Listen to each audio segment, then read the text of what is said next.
Muito boa tarde a todos. Em nome do Sr. Presidente da Câmara Municipal de Amarante, Dr. José Luís Gaspar, gostava de dar as boas-vindas a esta cerimónia de homenagem póstuma ao engenheiro Amândio Seca. Usará a palavra o Sr. Presidente da Câmara Municipal de Amarante, Dr. José Luís Gaspar. Obrigado. Muito boa tarde a todos. Cumprimento Sua Excelência General Ramalho Yanes e a Doutora Manuel Yanes, meritíssima Juíza Presidente do Tribunal Judicial da Comarca Porto Oeste, Dr. Armando Gonçalves, Sr. Vogal da CCDRN, Engenheiro Jorge Nunes, Senhoras e Senhores Vereadores, Senhoras e Senhores Presidentes de Junta de Freguesia, Senhoras e Senhores Deputados Municipais aqui presentes, Senhor Presidente da Cooperativa Árvore, Pintor José Emílio Silva, Sr. Dr. Miguel Cadilha, quer na pessoa do engenheiro Edgar Seca, deixar um cumprimento muito especial a toda a família do homenageado de hoje, demais representantes das entidades aqui presentes, comunicação social, minhas senhoras e meus senhores, caras e caros amigos. Conheci o engenheiro Amândio Seca mais tarde do que gostaria. Na verdade, passaram pouco mais que um par de anos desde que nos encontramos. Tive ainda assim a oportunidade de vir a privar com ele em dois momentos significativos, um dos quais na homenagem que lhe foi prestada em 2017.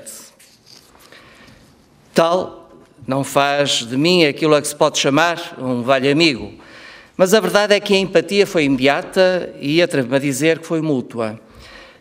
O interesse do Sr. Engenheiro em relação à exposição de Amadeu no Grand Palais em 2016 levou-o a procurar conhecer pessoalmente o Presidente da Câmara de Amarante e a diligenciar nesse sentido. Pode depois concluir-se que foi Amadeu quem nos aproximou, quase que diria que foi Amadeu que nos apresentou. Conversamos muito, quase sempre sobre Amarante, quase sempre sobre a cultura e os artistas amarantinos, que, para surpresa minha, conhecia muito bem. É antiga a ligação da Cooperativa Árvore ao nosso Museu Municipal, também por via da amizade entre o engenheiro Amândio Seca e o seu diretor, o ilustre professor amarantino António Cardoso. Escusado seria dizer que, com temas e assuntos como este, a nossa convivência foi sempre muito agradável e, do ponto de vista, uma aprendizagem constante. Como é sabido, o engenheiro Amândio Seca tinha formação e experiência profissional em engenharia e na indústria, mas nem por isso deixava de ser um homem de uma grande sensibilidade, fascinado e perplexo, como gostava de dizer, perante as artes plásticas e a gestão de um espaço artístico com valores menos convencionais. Foi através da direção da Cooperativa Árvore, a que presidiu durante largos anos e à qual esteve ligado durante mais de 5 décadas, que melhor se exprimiu publicamente. Todos estamos certos de que a Cooperativa Árvore muito lhe deve.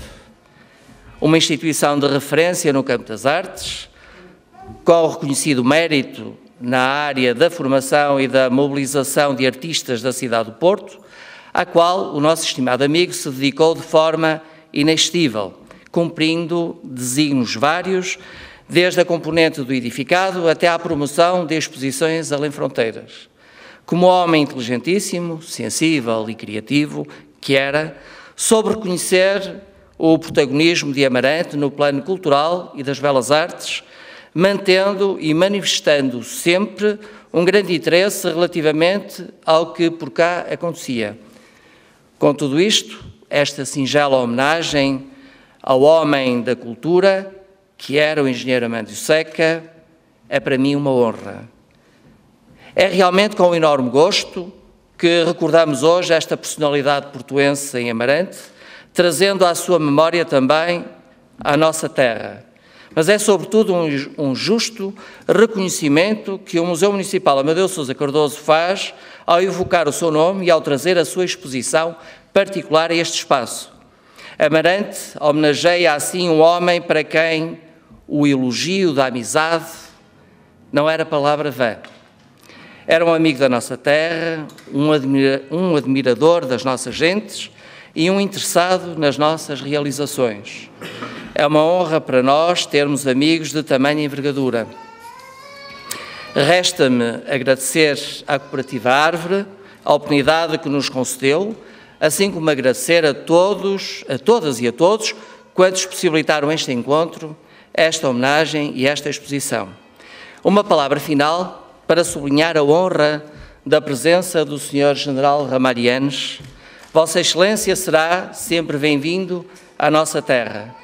Ainda hoje, o Senhor encarna a figura do Presidente da República na nossa memória e esta simples constatação é em si mesmo totalmente esclarecedora. Uma vez mais, em nome do município de Amarante e das nossas gentes, muito obrigado pela honra da sua presença em Amarante. Muito obrigado a todos.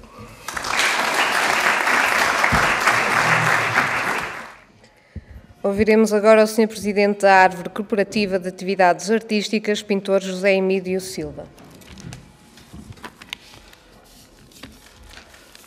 Muito boa tarde. Antes de mais, eu gostaria de dizer que para mim é uma honra. Eu nunca imaginei estar aqui no Salão Nobre da Câmara Municipal de Amarante. Nunca me imaginei aqui, portanto, devo dizer que é para mim um momento particular e especial. Porque eu sempre simpatizei com a cidade de Amarante, não me perguntei porquê, desde miúdo, sempre achei...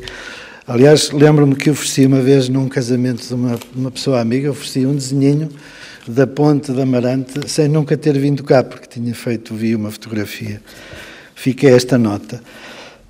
Eu gostaria de saudar especialmente o Sr. General António Ramalhianes e o Sr. Presidente da Câmara Municipal, o Dr. Luís Gaspar, o José Luís Gaspar, pelo seguinte, e ficou dito logo no início da sua intervenção, que, no fundo, temos aqui um velho amigo do Amândio e um recente amigo do Amândio.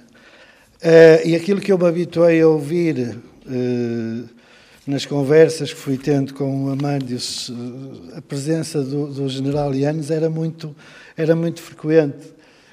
Comentava muitas vezes comigo que tinha conversado consigo e as discussões e conversas que tinham.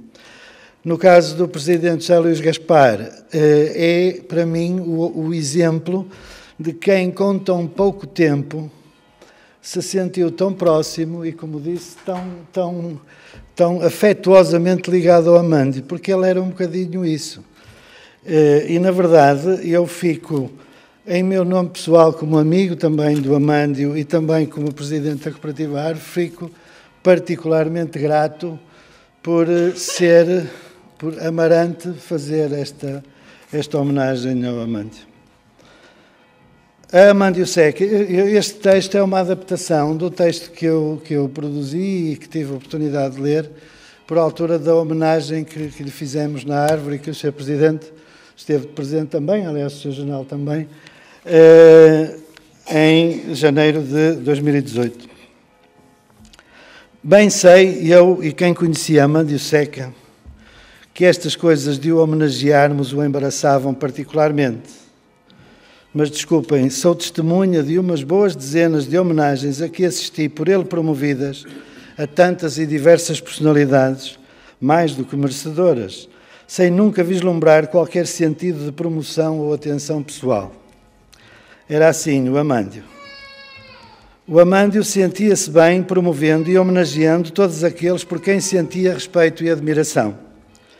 Mais uma vez, toca-lhe a ele a evocação e a nossa manifestação de tanta saudade desde a sua partida. Meus senhores e minhas senhoras, aquilo que aqui vou afirmar pretende ser não só a expressão do sentimento, da estima e admiração de todos quantos na Árvore, ao longo dos anos, tiveram o prazer e o privilégio de poderem trabalhar e conviver com o Amândio. Mas também, perdoem-me o aproveitamento da oportunidade, a manifestação pessoal da profunda amizade e admiração que por ele sempre nutri. O Amândio foi, já muitas pessoas o afirmaram, um sedutor, uma pessoa de grande generosidade, afetuoso, alguém que sempre soube entender cada um de nós, homem que acreditava nas pessoas, nos seus sonhos, que facilmente acolhia como seus, alguém que sempre acreditou na Árvore, no seu projeto artístico, cultural e de cidadania, nos valores de liberdade e solidariedade que cultivamos desde o início e que sempre soube defender e promover.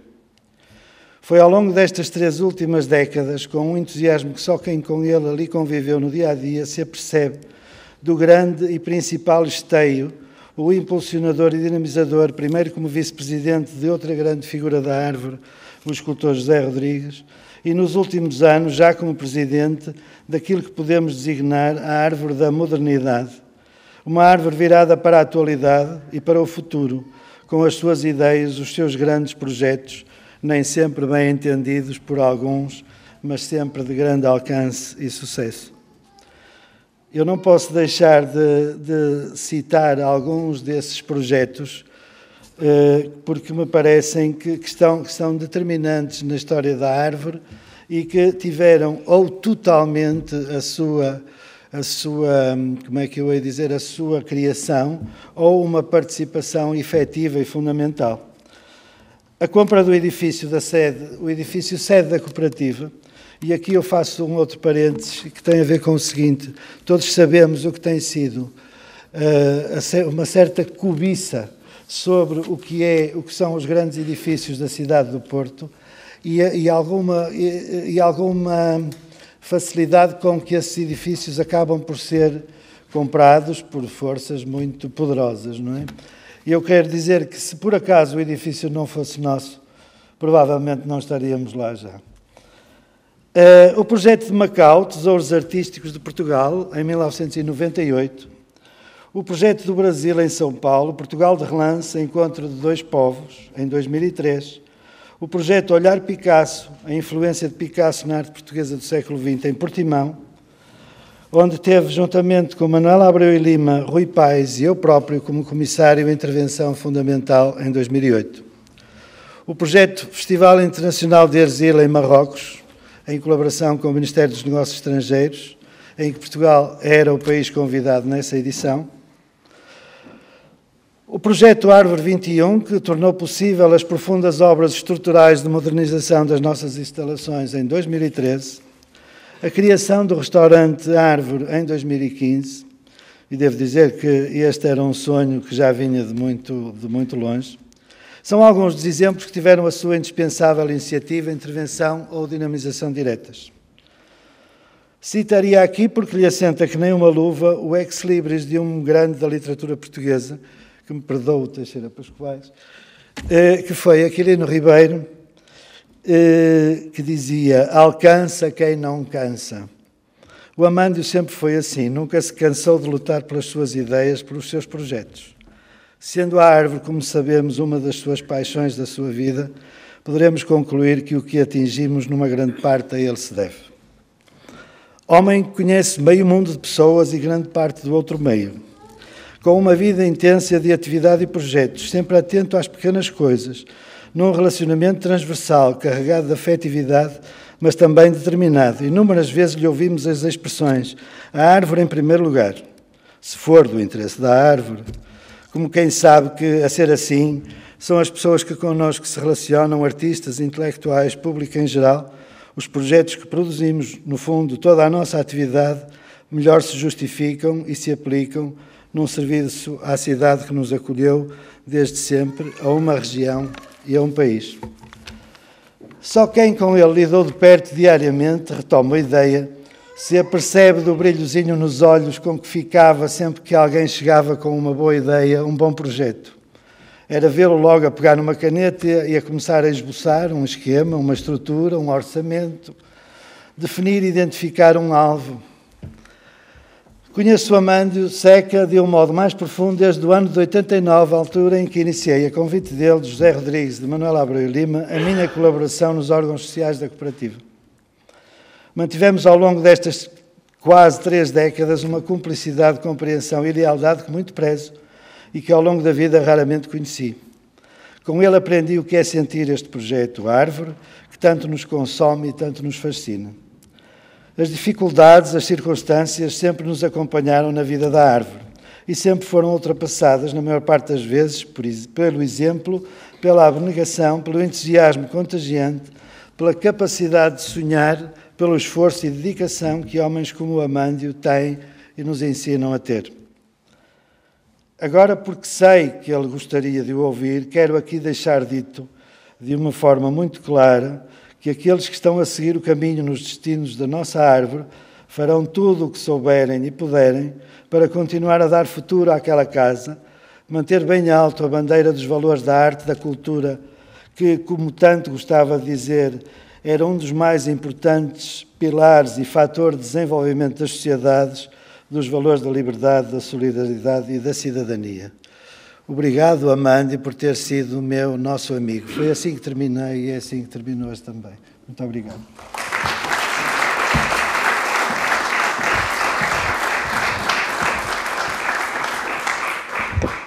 Usará da palavra o engenheiro Jorge Nunes.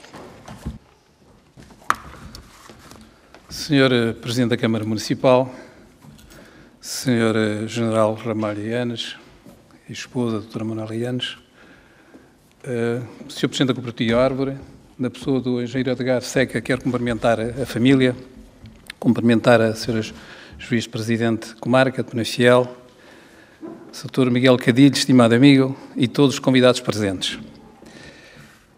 Quero felicitar a Câmara Municipal de Amarante e a Cooperativa Árvore pela iniciativa de homenagem ao engenheiro Amândio Seca, que foi um distinto cidadão, um cultivador de amizades, por isso aqui nos reunimos para lembrar algumas das suas realizações e momentos da sua vida como homem de valores, empreendedor, engenheiro da indústria da concretização e de resultados, de identidade e de caráter bem vincados, ligado às raízes transmontanas, homem inteligente, marcado pelos valores da família, da humildade, do respeito e compreensão solidária. Ao longo da sua vida, compreendeu e assumiu que a cultura e a educação são o princípio fundador da liberdade e do desenvolvimento da humanidade. Seguindo o pensamento de Nelson Mandela de que a educação é a arma mais poderosa que se pode utilizar para mudar o mundo, nomeadamente no tempo presente para pacificar e defender a casa comum. Se evidenciarmos os bons princípios e as realizações, estamos a combater populismos simplistas e perigosos.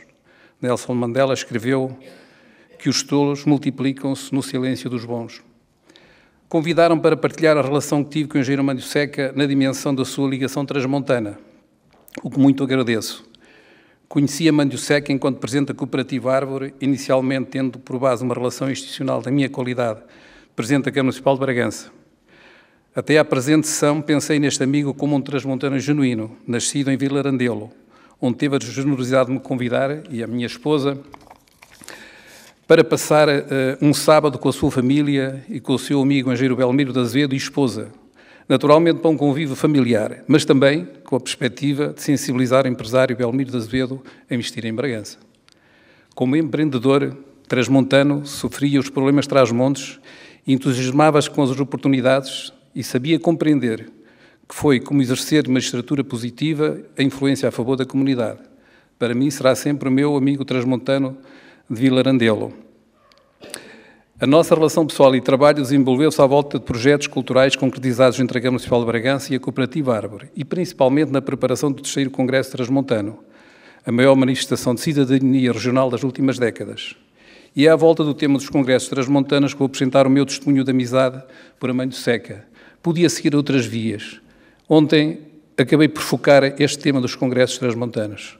Desde logo teria que ser algo que estivesse diretamente relacionado à pessoa do engenheiro Amândio Seca, que tivesse alguma relação comigo, que fizesse sentido e com a região, e também por uma outra razão, digamos, menos relevante num aspecto mais noutra. Era o facto de termos presente um ex-chefe de Estado e talvez o tema que eu pudesse desenvolver à volta dos congressos fizesse um bocadinho mais sentido. Por isso, podendo ser um bocadinho mais longa esta intervenção, e não tendo, de facto, a possibilidade de a ter reduzido, espero que, pelo menos, ela tenha algum entusiasmo para os convidados. A ideia da realização de congressos regionalistas no país partiu do jornal O Século numa das suas edições no ano de 1913.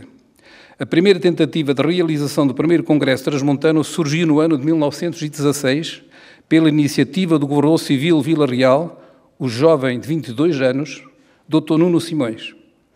Condicionantes diversas, como o facto de Portugal participar na Primeira Grande Guerra Mundial, só permitiram a sua concretização no ano de 1920.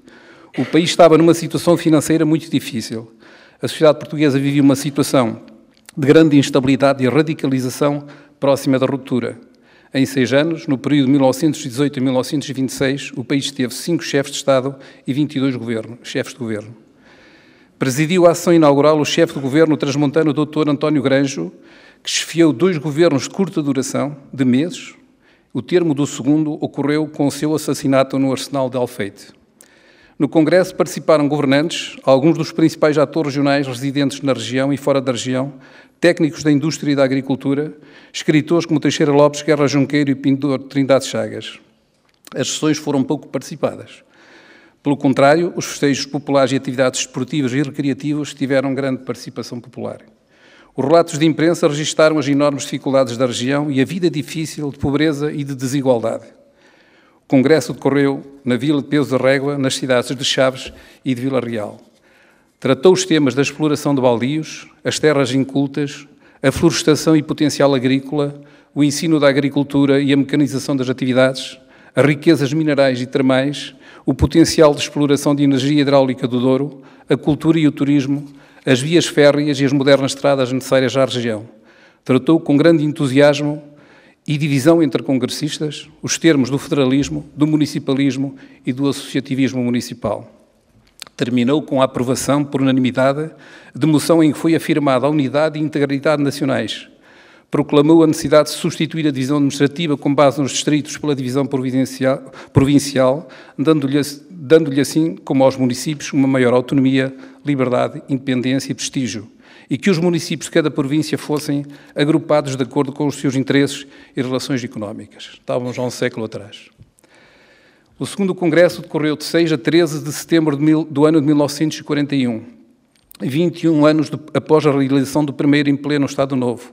Decorria a Segunda Grande Guerra Mundial. Eram muitas as limitações económicas dos municípios e dos concelhos, faltavam infraestruturas como estradas, equipamentos culturais, de hotelaria, sociais e da administração pública. A Comissão Executiva foi presidida pelo bragançano Freire Deusdado, presidente da Casa Trás-Montes de Alto Douro, Lisboa. Designação atribuída por Alvará 16 de janeiro de 1960, em substituição da designação original de Clube Transmontano, criada a 23 de setembro de 1905, que teve ainda o nome de Grêmio de Trás-os-Montes e que adotou a divisa a bem da gente, da Aquém e da Além-Marão. Foram 200 os congressistas, tendo sido definido o limite de 130 inscrições residentes fora da província, por restrições de transporte, de combustíveis, e a região não dispôs de capacidade de alojamento. Referia a este propósito o secretário-geral do Congresso em entrevista ao jornal A Voz. Os brigantinos ofereceram as suas casas para que os congressistas que não tenham lugar nas reduzidas instalações dos hotéis se hospedem francamente, isto é, com franqueza transmontana. Definiram como objetivo do Congresso estudar as várias teses, as necessidades vitais e urgentes da província para que os seus governadores conseguissem do Poder Central a sua imediata realização, aproveitando trabalhos já apresentados no primeiro Congresso. Referiu o Presidente da Comissão Executiva que no plano do Congresso visava 2 pontos fundamentais: mostrar aos congressistas as paisagens mais belas e grandiosas da província e chamar a sua atenção para as necessidades locais.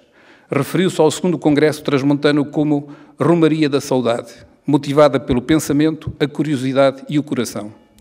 O plano de trabalhos incluiu o roteiro do chefe de Estado por alguns dos concelhos com vasto programa de inaugurações de obras públicas, no qual se incluiu a inauguração da ponte sobre o Rio Tua e de grandes festividades nos concelhos, na passagem da designada Caravana dos Romeiros à Terra Santa de Trás-os-Montes e em sua honra deste Penafiel a Bragança. Bragança ornamentou as ruas para no dia 7 de setembro receber os ilustres visitantes que nesta cidade fizeram a primeira sessão de estudos.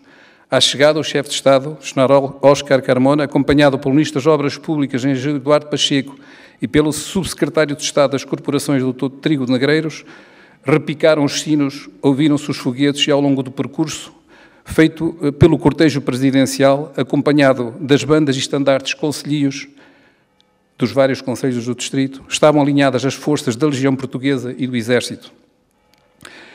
No discurso de boas-vindas por parte do Presidente da Câmara Municipal, Dr. Francisco Morgado, retira-se. Longe dos grandes centros urbanos do país, esta cidade, pode dizer-se, esteve durante muito tempo tão abandonada dos altos poderes públicos que raríssimas vezes eles se dignaram visitá-la, certamente por julgarem estas terras muito distantes e não merecedoras dos sacrifícios de uma viagem considerada penosa. Que me recorde, será necessário voltar aos tempos medievais, à época de Dom João I, fundador da dinastia de Viz. Só esse grande monarca por aqui se demorou quando, em 1387, fez com o Duque de Lencastre o famoso conhecido Tratado de Babe, no Conselho de Bragança. Tinham decorrido quase 6 séculos sem que o chefe de Estado tivesse visitado esta cidade-fortaleza, que ao longo de séculos foi martirizada pelo isolamento e pelos sacrifícios dedicados à leal defesa da fronteira. As sessões de estudo prosseguiram no Casino de Pedras Salgadas. Numa das sessões culturais do Dr. Paulo Quintela apresentou a obra do poeta Miguel Torga, que na sequência recitou a sua evocação de Trás-os-Montes, Um Reino Maravilhoso.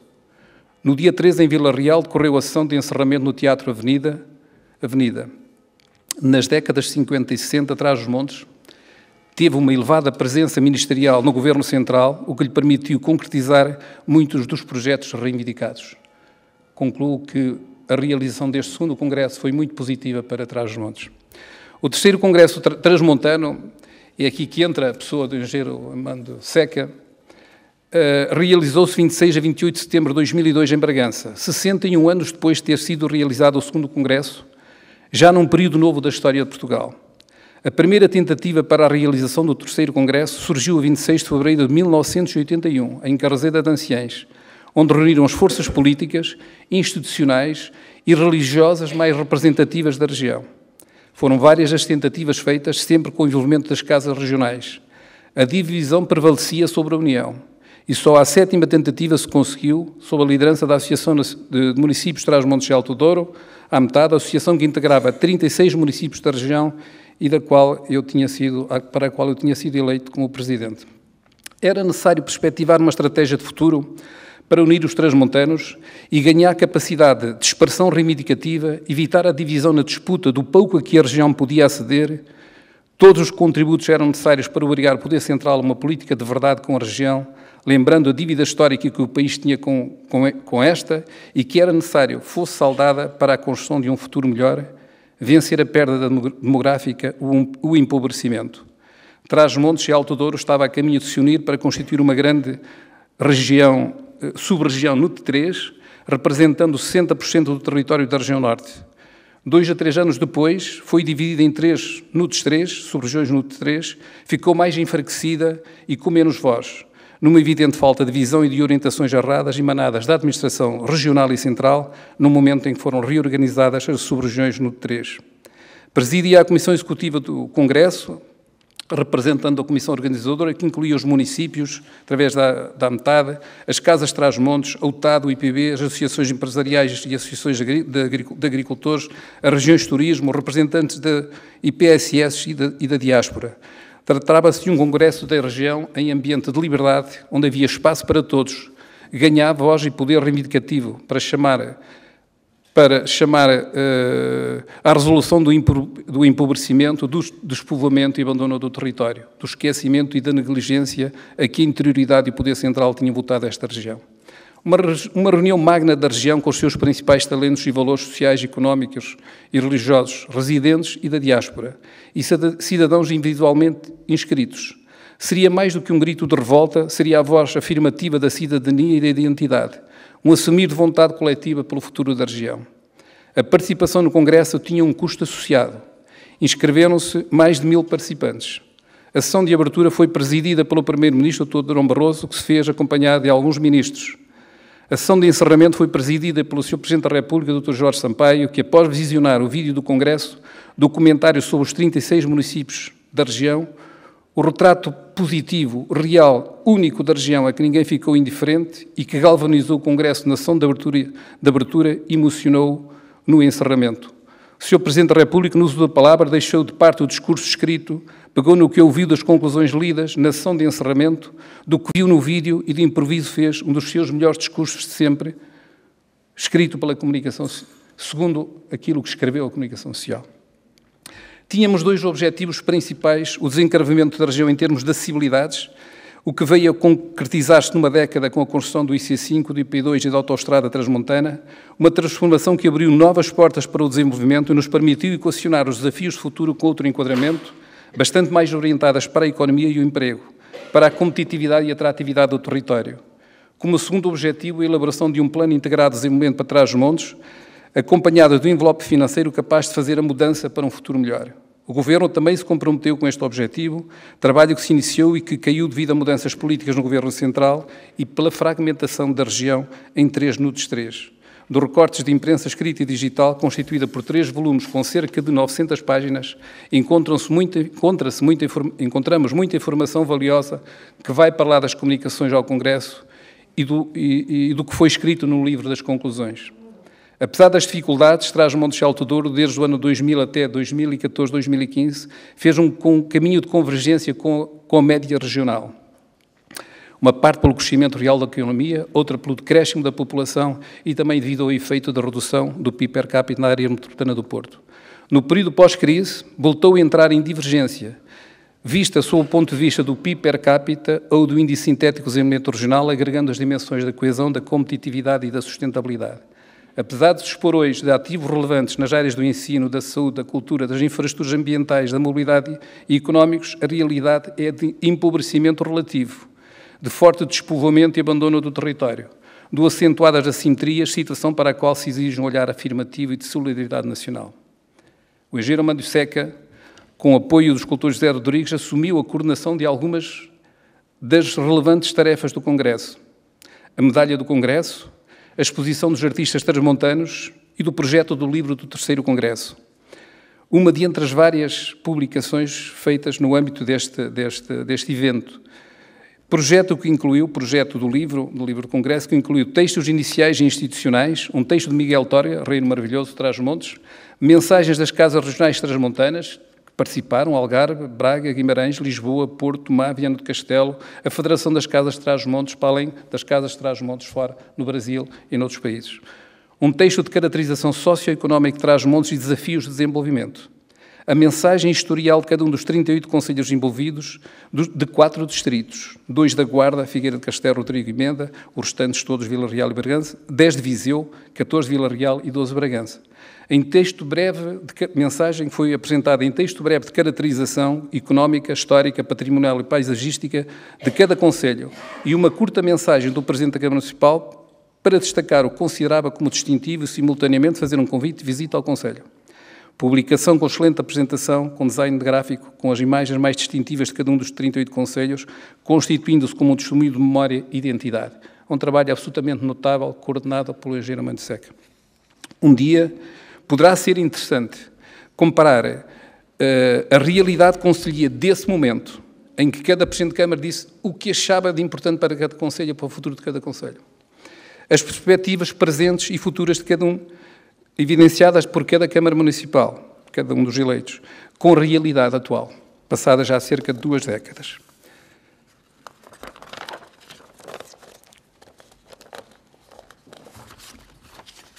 Acho que tenho aqui uma folha meia colada, eu vou pedir a compreensão. Fazer essa comparação naquilo que aconteceu de positivo e no que está a correr de menos bem. Confronto que de algum modo também pode ser feito com outros 2 documentos republicados nessa altura, um com data de 1997, elaborado pela 4NER, Estratégia para o Desenvolvimento de Trás-os-Montes e Alto Douro, outro de 1999, elaborado pela CCDRN, com o objetivo de preparar um plano integrado para a área coberta pelos municípios da metade. O engenheiro Amandio Seca, com a sua equipe da Cooperativa Árbore, foi um ator, enquanto Presidente da equipa Árbore, da Cooperativa Árbore, mas eu digamos, naturalmente, fazendo a prestação de serviços inerente àquilo que foram os acordos feitos entre a Associação de Municípios e a Cooperativa, mas eu diria assim, ele foi um ator, fundamentalmente a título pessoal, como grande transmontano. Ele ajudou a dar um grande impulso, não fazendo parte da Comissão Executiva, foi como se fosse da Comissão Executiva, foi, de facto, um grande elemento à volta desta grande reunião da região. Deu o seu inestimável contributo ao projeto. Fê-lo noutras tarefas, como o apoio à coordenação e elaboração da medalha do Congresso, uma bonita medalha da autoria do escultor José Rodrigues. Fê-lo na concepção do projeto da exposição dos artistas transmontanos feita em Bragança, aberta durante o Congresso pelo Presidente da República, Dr. Jorge Sampaio. Em síntese, É este modesto testemunho que posso apresentar daquele que foi um transmontano ilustre, que dedicou a sua vida a fazer amizades na luta pela liberdade, pela cultura e, acrescento, por trás dos montes. Muito obrigado.